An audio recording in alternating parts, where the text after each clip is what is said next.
following program on Ada Derana 24 is classified as PG. It is intended for younger children in the company of an adult. It may contain some suggestive dialogue, infrequent coarse language, some sexual situations, or some moderate violence. Viewer discretion is advised.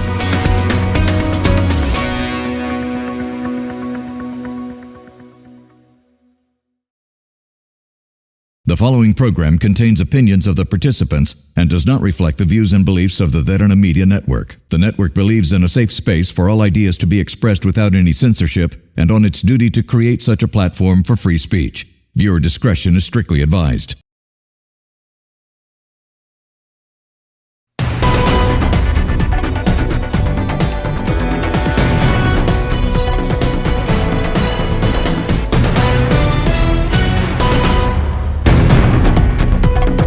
Hello and welcome to TPS, a forum that we have carefully curated to answer the questions that you want our ruling parties, our people in power to answer. Now it's a very big new year for all of us, 2025, bringing a lot of reforms and a lot of changes for Sri Lanka. So we needed to see how the ruling party and the opposition of Sri Lanka are ready to bring in this change for our country. And for this specific purpose, I've gotten two individuals who I feel like will be the best people to debate this out. On to my left-hand side, we have Member of Parliament, Attorney Lakmali Hemachandra, representing the National People's Power. Welcome to the show. Thank you. And also on to my right, we have Dinouk Colombage, representing the United National Party, who is also part of the working committee. Hello to you too, sir. Now, the question at hand today to our wonderful debaters would be, it's a new year and Sri Lanka is hoping for change. Sri Lanka requested for change, and in the terms of people, we have received change. It's a new leaf that we have turned, but is it really working for our economy, for our people, and for our country? So my first question for today's discussion, I would like to hand it over to Ms. Lakmali, would be, is it really working? People requested for change, and it's a whole new government that the people have elected. How is the government finding it so far? Is change being made? Thank you, Saivi, for having me, first of all. I think, yes, it's true when you say that people voted for change, and so we have to understand what the change that people wanted initially and why was that change required. Why was that demand for change there in people, right? So if you look at how the Sri Lankan governance has been in the government, how it has been carried out for the past few years, especially within the last 2 years, but also within the last, I would say, 15 years at least. I think there has been a crisis of governance in the sense that the government has not been able to represent what people mandate them to do, right? So I would like to take this back to 2015 when, there is almost a consensus now that under the Rajapaksa regime, there was a lot of corruption, abuse of power and malpractices. And that was also one of the reasons that in 2015, there was somewhat of a mandate from people to reverse those policies and bring accountability into the governing system, right? Which then did not happen. However, I don't think people gave up on this quest, I would say, for good governance, for accountability, for fairness, for egalitarian policies. People were searching. They were searching for people to execute what they wanted, which is what the government is, right? And then again in 2019, there was the idea that new people in government. So Gotabaya Rajapaksa was not exactly a politician beforehand. He was branded as somebody who was a technocrat, who was able to execute things, who has executed successfully previously certain policies related to the war and military, and somebody who can get things done. That was the brand that he was given, and that he was also given a certain I would say an anti-establishment outlook, somebody who's new, somebody who was not in the system earlier in terms of political representation, and then people voted for him. And then in 2022 we see that falling apart with the economic crisis, and then we have a government which wasn't exactly voted in, which was selected from the parliament, And at that point, there was a lot of there was a question about the credibility and the legitimacy of the parliament and the executive president at that time to carry on certain policies, including the IMF agreement that we entered into, and a whole lot of policies that was implemented during that time. So I think the fundamental demand among people is for accountability, is for good governance, is for democracy, and this is a demand that requires us to make sure that we are always standing on the side of the people. This doesn't mean that external factors are always on our side, right? I want to start off saying that because the world that we are living in has so many challenges. So if you look at the world right now, Sri Lanka is a very small country, a very small economy, and at the moment right now is in a very weak position in terms of our external relations with the world, right?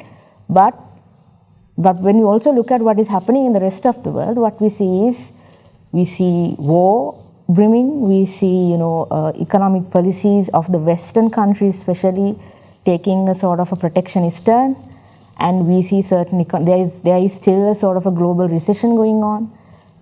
Global growth has slowed down, so we are not in a favorable position in terms of where our country stands. But I think the challenge for the government is to make sure that whatever the policies we implement, and especially the policies that we are mandated to implement, are implemented from a pro-people position, prioritizing common people, prioritizing, because there was a tendency during the previous years to make sure that people at the very top were protected, but not the people at the bottom.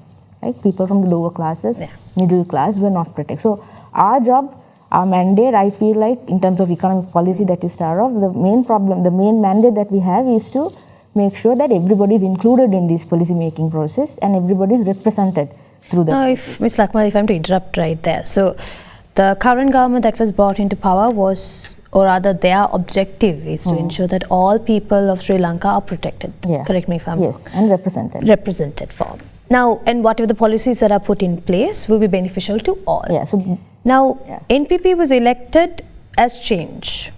And then on the other hand, the organization that you represent, led previously by Mr. Rana Wickramasinghe, was also brought into power through a sort of a government overturn, where the people requested a change and he was brought in, hoping for the betterment of the people of Sri Lanka.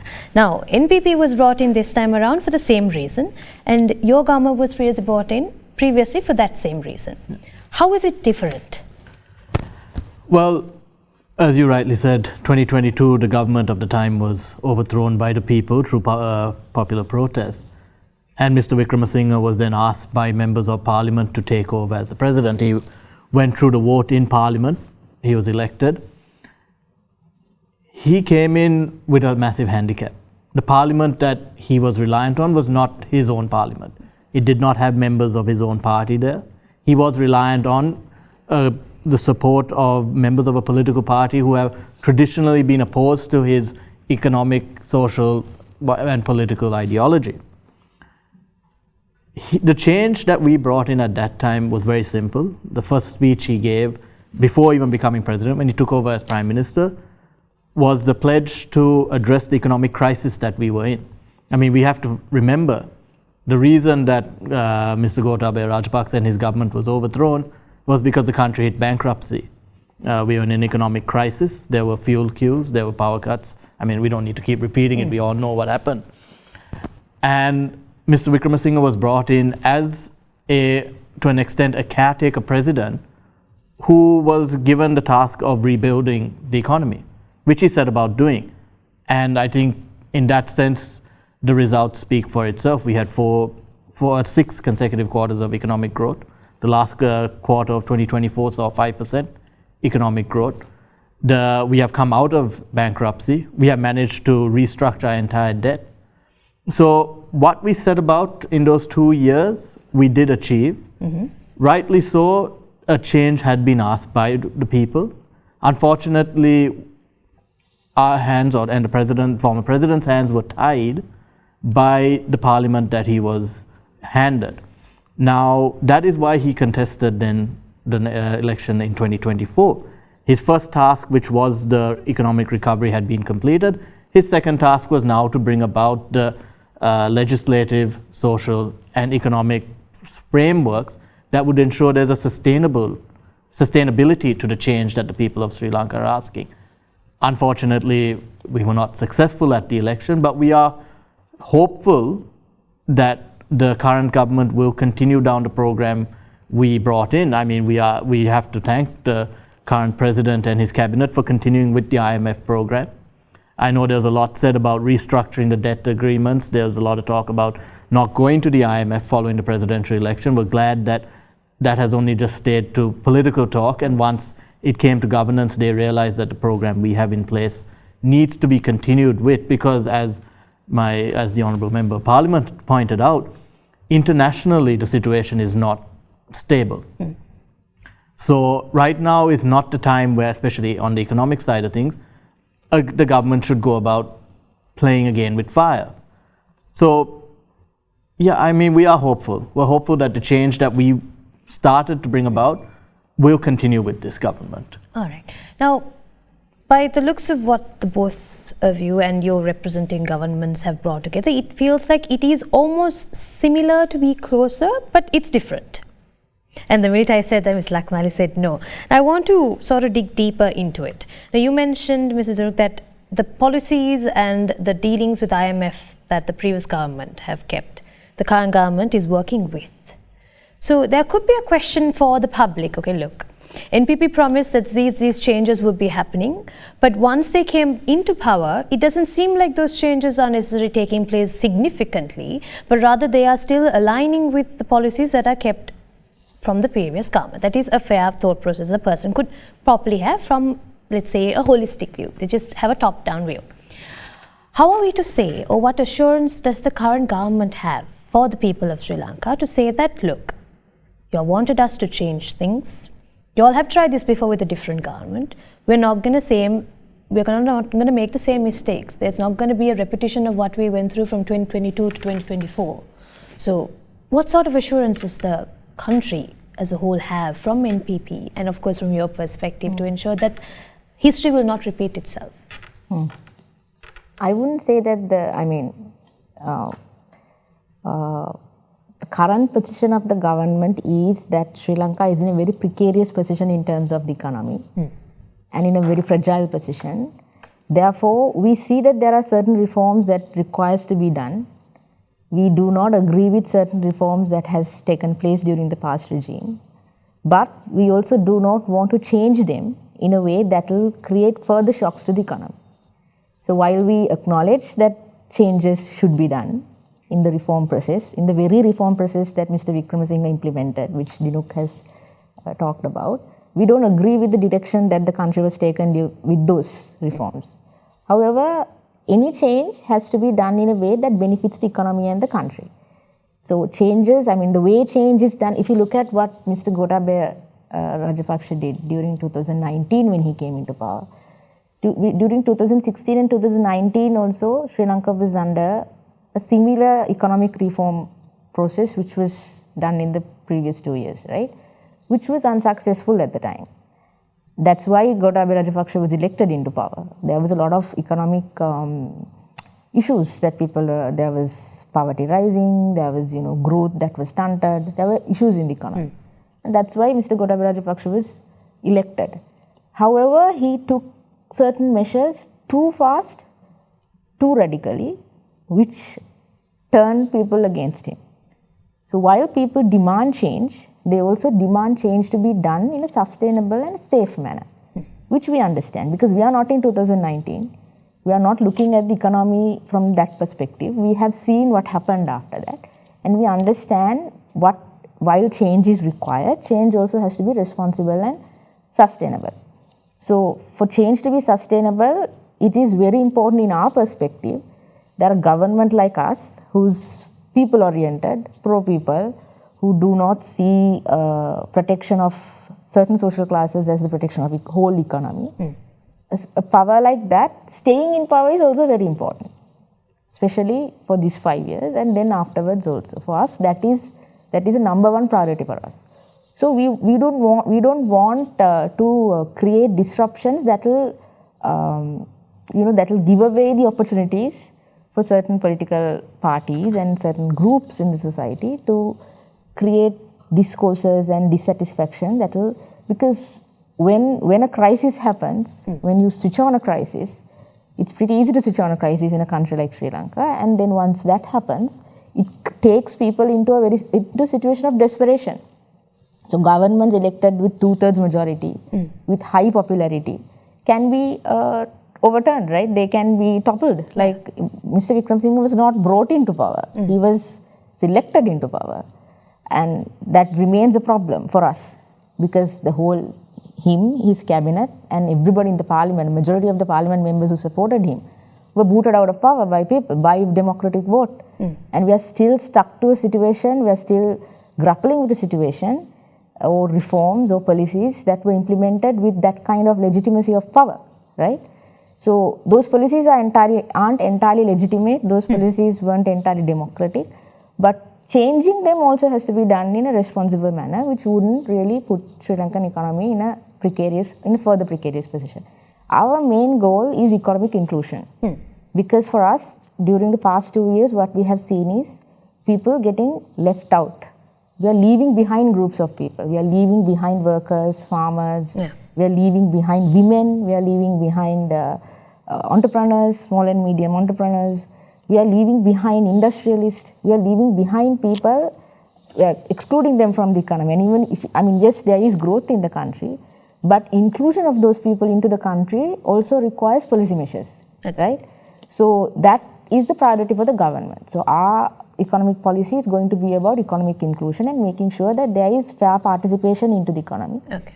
That the wealth that is concentrated at certain places are not trickle down automatically, but trickle down with state policy. Okay. Right? So political inclusivity is what we're going by, and the fact that the policies that were implemented through the previous government, maybe for good intention, could potentially have been too hard and too fast for Sri Lanka to really deal with. And too wrong also. Too wrong also. Okay.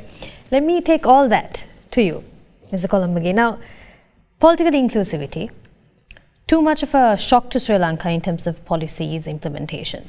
What are your thoughts on it? Did your government, the government that you represent, really do these things? Is that why it went wrong? No, I think we were handed a bankrupt country. Extreme measures had to be taken to ensure that the people of the country were able to get back to their day-to-day lives. We had a situation where, for a long time, many families in the country were unable to put 3 meals on their tables a day. Medicine was difficult to get a hold of. Large numbers of our youth were leaving the country because of the crisis. So we had to act quickly, we had to act smart, but we also they required fairly intense measures. Because remember, what led to that crisis, or what hastened it, were also fairly intense decisions taken by the former government, the slashing of taxes, the halting of the fertilizer imports. And, with hindsight, I think it's very easy to then say that, oh, this could be done or that could be done. But when you're in the middle of an economic crisis, you have to take what you would consider to be the best decision. And of course, there are difficult decisions. I mean, for example, the taxation. It was no government wants to increase taxes. I mean, we increased taxes in 2024. It was an election year. I don't think you'll ever find a government anywhere in the world in election year increasing taxes. But we recognize that if revenue of the country, of the government's revenue could not be maintained, we would fall back into the problems that we faced.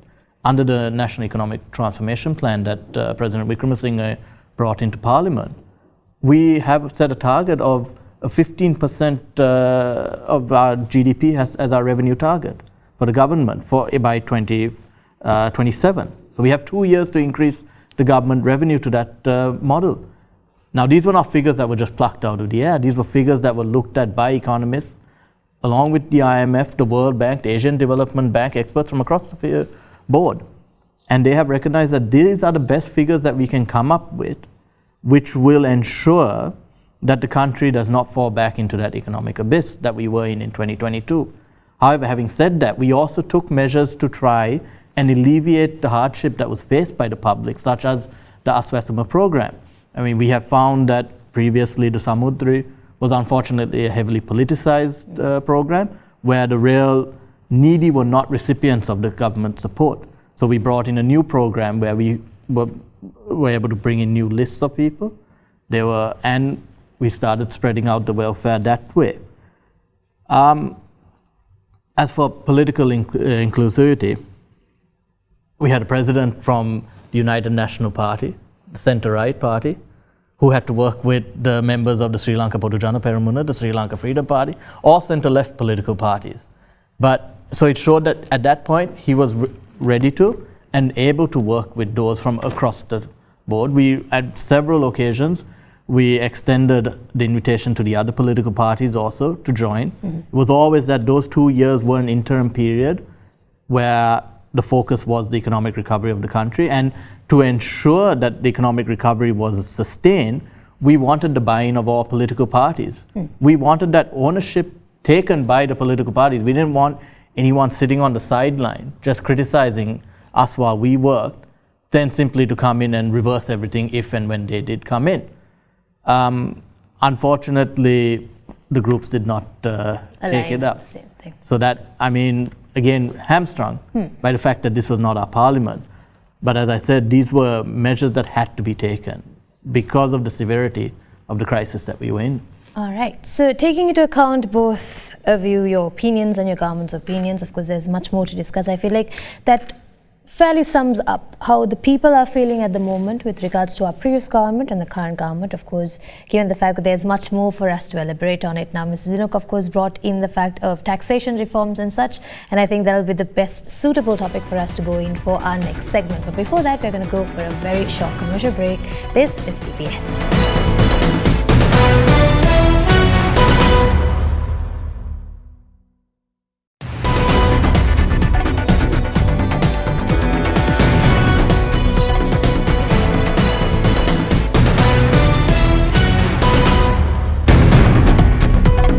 Welcome back to TPS, where we discuss and ask the questions that you, the public, have been wanting answers for. Today's topic of discussion is the new year brought in a new government. Is it really working for Sri Lanka? Now, on our second segment, we are going to talk about taxes, because that has been one of the hot topics that we've had for our Sri Lankan citizens. It has been increasing, it has been decreasing, the bandwidths have been increasing, so many changes have been going on, but what is really happening? Let's start off with Mr. Dinouk. Now, you mentioned in our previous discussion that the taxes have been increased in 2024, specifically onto that being an election year. In your own words, no government really does that if they want the people's vote.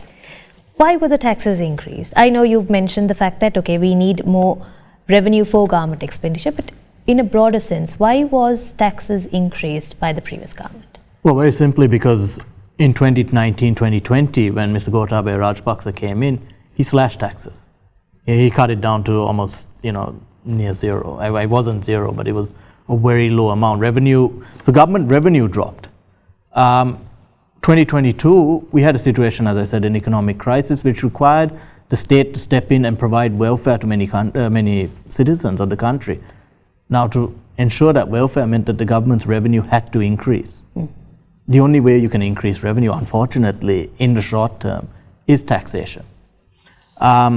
We increased the taxes to make sure that our government revenue was up. Sri Lanka is a country that provides free healthcare. We provide free education, along with the other services that any other government in the world provides. On top of all those services, we also had to provide increased welfare for those who were affected by the economic crisis, which meant that taxes had to be increased. We were also in a situation where in 2022, we didn't even have money to pay for the salaries of the public sector employees. These are all factors that meant that due to the previous regime's misguided notion of cutting taxes, we had a deficit that we had to bridge. It has worked. We are thankful. I mean, prior to when we came in, there was less than 500,000 tax files opened in the country. It's now jumped to over, I think 2 million or something. It was a 25% increase was recorded in last year's tax revenue from 2023. So these are positive steps, which we are confident that if continued, will ensure that the government has the necessary buffers to provide the assistance to those in the country who are unfortunately still impacted by the economic crisis that we are not out of. So in that same sentiment, government needed a lot of work to be done and they required the funds to do so, and their approach of gathering that funds was to increase the tax levels. And in your own opinion, it has really worked. It has worked in the sense that definitely our revenue targets were being met. It allowed us to provide the welfare. So it was not a case of where the taxes were being increased to pay for the salaries of members of parliament or provide them with vehicles. It was a case of where the taxes were being increased, which allowed the government to then redistribute it amongst the public for those who were needy through the welfare schemes such as Aswesuma. So if that really worked the way it was, for the benefit of Sri Lankans, do you or do you not agree with the fact that when the tax reforms initially hit, when the taxes were brought in with the new bandwidths, that people in Sri Lanka found it quite difficult to function? Don't you think that it slightly cut down the quality of living of the Sri Lankans for that time frame? It did. I mean, nobody wants to be hit with a higher tax rate, especially at a time when you're in an economic crisis. Unfortunately, it's like any medicine, it's bitter. It has to be taken at the time when you're not going to take something when you're healthy. So the taxes, it just happened to be that it was a necessary evil. It was a necessary evil for the greater good. Exactly. Ms. Lakmali, do you and your government agree with the increased taxations? Now, as Mr. Colombage mentioned also, that was to be done to ensure a prospect-filled future for the entirety of Sri Lanka with the debt or the expenses that the government had done. Do you agree with this stance? I mean, when you look at the economic crisis and when you focus at a certain point, let's say when you look at 2022, May or April, some of these measures can be justified, right? But then I don't think the crisis exists at one particular point. It has been a process of an economic crisis. So why did the taxes fall is the problem that we need to address. Increasing taxes is always easy. I mean, I'm not saying that, it's the government, you have the power to impose laws on people. The right to taxation is with the government. And at any point you can tax, right? If you forget like you said, if you forget the fact that you want to be elected, and if you focus on just extracting money out of people and, making sure that we can pay back our debt, then taxation it's not that hard to do. The problem is, why are we failing at taxation over and over again? That's the issue, because the tax structure we have right now is no way fair. We have huge indirect taxes. So what was the tax that the government increased in 2024 January? It was the VAT. It was the indirect tax. Sorry, you also have to remember we also increased the income tax. We brought in the progressive taxation, which went up to 36%. But most of this increased tax revenue that's coming, of course, because is actually coming from the VAT. And unfortunately, that was a result of where the number of tax files in the country was so low. So it was a process. It was a staggered out process where the idea was to bring in increased number of registered taxpayers in the country, which would then allow us to, through the direct taxation, reduce the indirect taxes such as VAT. And we were in the process. Unfortunately, we only. So what I want to raise is this. I mean, we are done with this blame game because we want to take responsibility for what is happening in the country. We are the government. There is no point in saying that Mr. Wickremesinghe did this wrong or did that wrong. Or Mr. Rajapaksa did this wrong or that wrong. If they have done wrong, we'll punish them. That's the whole. That's the point. Other than that, we are not going to point at them and say this is the reason, that is the reason. But just for the sake of discussion and to understand why taxation in Sri Lanka is so low, it didn't just start in 2019. Yes, Gotabaya Rajapaksa implemented a tax policy that brought down tax revenue to about 7% of the GDP, which was very low, which is not, which is unacceptable for a country like us. But then why did that happen? Why was that? I mean, I think the desired outcome of that policy at that point would have been to increase economic activity, because we were in a recession at that point. There was no growth. Growth was stunted in the country. And I think the idea was to pump more money into the economy so that there'll be more economic activity, which of course failed. That policy failed. But then why don't we have taxes? Because I think for one reason, we are not taxing the people who should be taxed. There is a lot of tax evasion in the country. So when we came into power, I think there were several cases of excise duties not being paid, which we were able to collect. Not because the government chased through them with legal cases or whatever, we just simply allowed the legal mechanism to independently function and take its course, and the tax collecting authorities were, the excise department, IRD and so on, were able to collect taxation. So why isn't this happening? Because our tax policies are not fair. Even right now, as we stay in the government, tax policies as it stands, it's not fair, it's not progressive. Much of the taxation is coming from indirect taxation. That has to change. That has to change, and one of our focuses is our focus is to make sure that we are not taxing the people just because it's easy to tax them. VAT and payee is clearly a taxing policy just to make sure that it's easy taxation.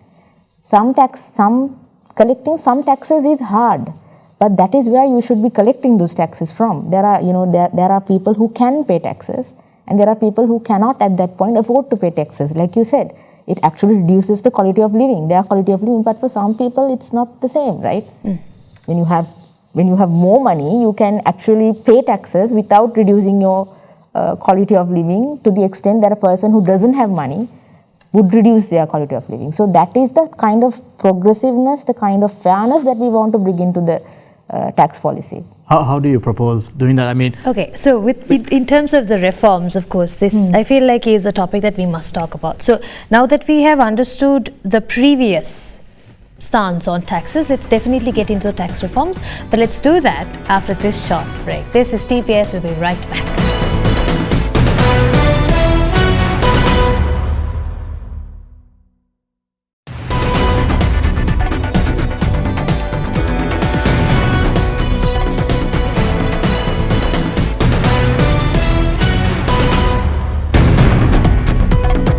And you're back with TPS. Now, right before the commercial break, we were speaking on taxes and the previous government's tax, the tax bracket that was put forward, the tax program, and how the current government contests to it.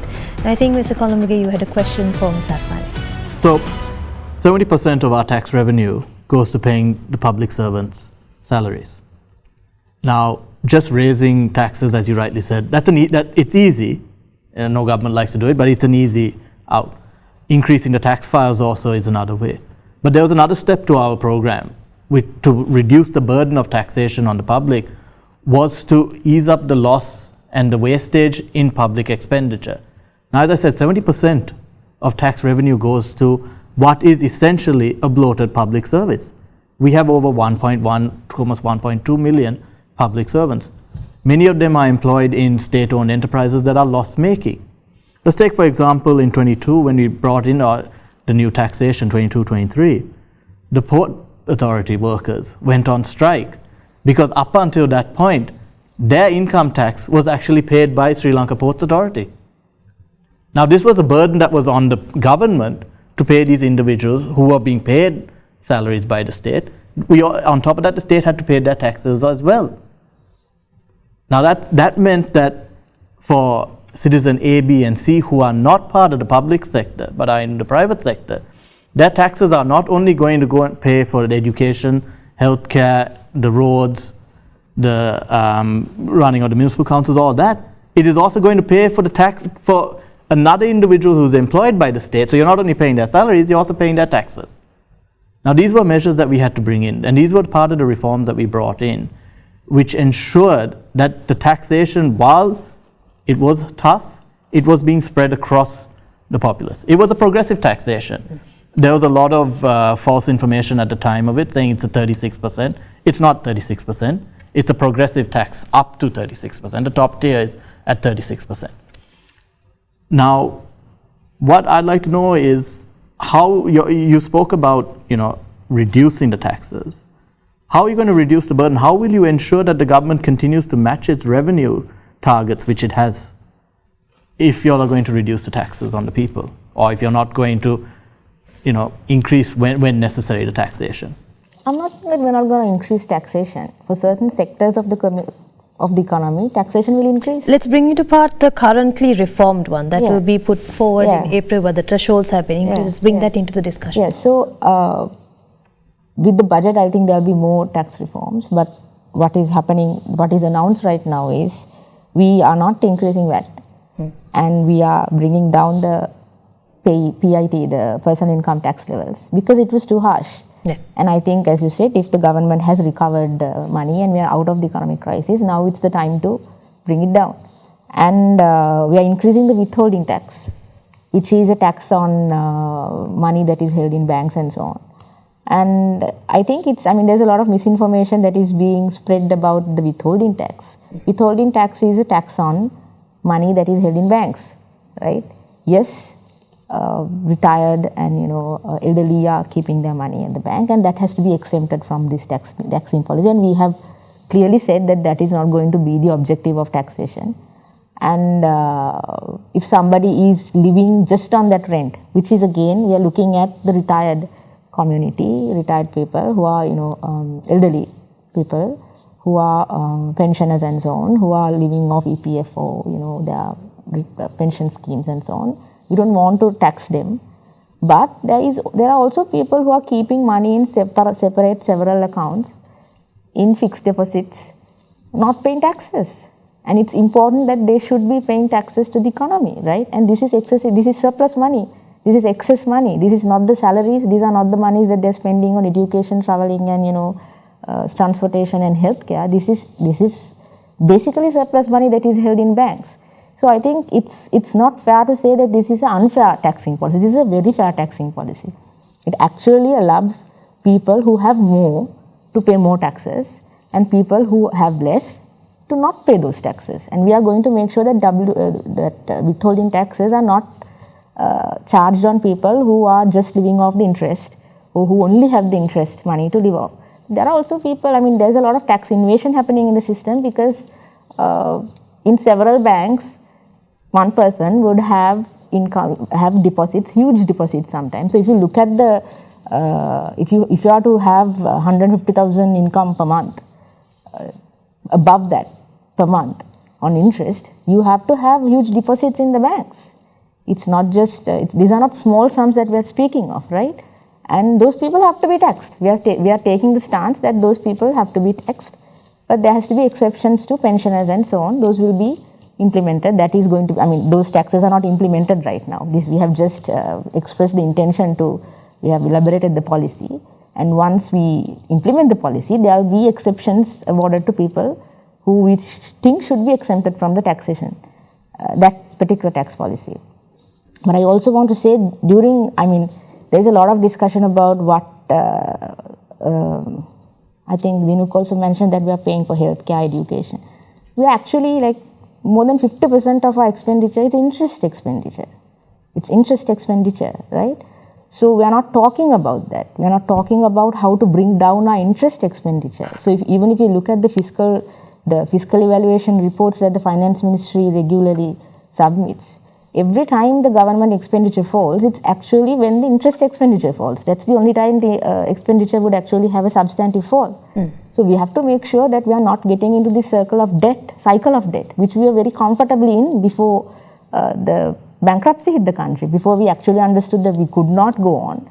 We were just taking one loan after the other, financing God knows what. We say it's education and healthcare, but the IMF says that, there's a lot of talk about Aswesuma, but IMF itself says that social security nets were not fully optimally used. The money that was allocated for social security nets were not actually distributed during those. We are not saying this. This is the IMF review saying that. That was actually the IMF talking prior to the Aswesuma program, which is why I think this was last, even during the last staff agreement. This was mentioned that we were not optimally using social security allocations that was allowed under the IMF program. So what we are seeing is, this is what I want to say, that yes, we are in a difficult position. The country is in a difficult position, and we have to move out of this. There's little that we can do in terms of radically changing things, because that will hit the country even further, like Dinouk. But not because it's fair. That's what I want to say. Like, we are not doing these things not because it's right or because we believe what is happening right now is entirely fair, or the system right now as it stands is fair. But we believe those structural changes have to be done carefully. That's the only reason we are being very patient with the whole system and the whole taxation system also. But we are continuously working with the Inland Revenue Department. So one of the problems we have, Saivi, is that our tax refunds are very inefficient. Because our tax refunds are very inefficient, there's a whole lot of sectors and communities who are using that excuse to not pay taxes, who are continuously asking for tax exemptions. Right? But if the tax credit system is efficient and if we can do it very fast, then we also can tax more people who can pay more, right? So at the moment, especially the business community is asking for tax exemptions because they're saying tax credits, the tax refunds are not efficient, which there's some truth to it. But we don't agree that they continue to not pay taxes hiding behind that veil. Yeah. So we want to make sure that tax administration, revenue administration is very efficient, and currently the government is working with the IRD to make sure that especially these refund systems have to be efficient, and we are trying to reform those processes as well. Now, Ms. Lakmali, of course, this topic of taxation, the reforms and the current, what is in place and how it affects different levels of people is actually a discussion that we can have for hours and hours, and I would love to do so, but unfortunately we're running out of airtime. So I'm going to break it off for closing remarks for both parties. Mr. Colombage, what are your closing remarks on the discussions that we had today? And any sorts of collaborative efforts that we can have of the two governments, because end of the day it's for the betterment of Sri Lanka, for the people of Sri Lanka. So closing remarks. Well, I'll be honest, it's been 100 days since the president's come in. I will grant him this, that it's still too early to say exactly, to give him a report card. We are hopeful. We've seen the continuation of many of our economic policies, and we're always ready to step in and continue to assist in that. This was a program that was brought in not for the betterment of the United National Party or any political party, it was for the betterment of the people. So by all means, if the government is ready and willing to continue down this program, we have the experience in our ranks. Many of our members were involved with the recovery and the efforts, renegotiation and all that. So definitely we'll be ready to come forward and assist in whatever way. And we're watching eagerly to see whether it's going to be a continuation of our policies or not. All right, let's see then, Ms. Lakmali, a short closing remark from your end, please. I think people gave us a mandate not to continue those policies. The specific mandate we have is to stop that economic policy, and we are very aware of that. We are committed to that mandate, unfortunately. So we do not want to, but what I want to say is we are very aware that to protect the mandate, we also have to be very careful. Right? So we are still aiming at structural changes to reverse the specific policies that Dinouk is talking about. And it will be done in due time, but not in a way that will disrupt the economy or create chaos. I think we have to be responsible to that extent. It is only to that, it's only with that intention that we are keeping things, how do you say, the policy consistency is important to make sure that there is space for change in the future. So we are keeping things in line only with that intention. If you ask me whether I want to, or whether the government wants to continue what Ranil Wickremesinghe has been doing or what previous government has been, no. We do not want to, but we also want to make sure that there is enough space economically, there's fiscal space, and there's also, maneuvering space for the government to make sure that these policies are changed in due time, gradually and very systematically. All right, I think that brings us to the closure of today's episode of The Public Square. I would like to, of course, thank Member of Parliament, Attorney Lakmali Hemachandra from the National People's Power. Thank you so much for joining in. And of course, representing the United National Party and also working committee member, Mr. Dinouk Colombage. Thank you so much, sir.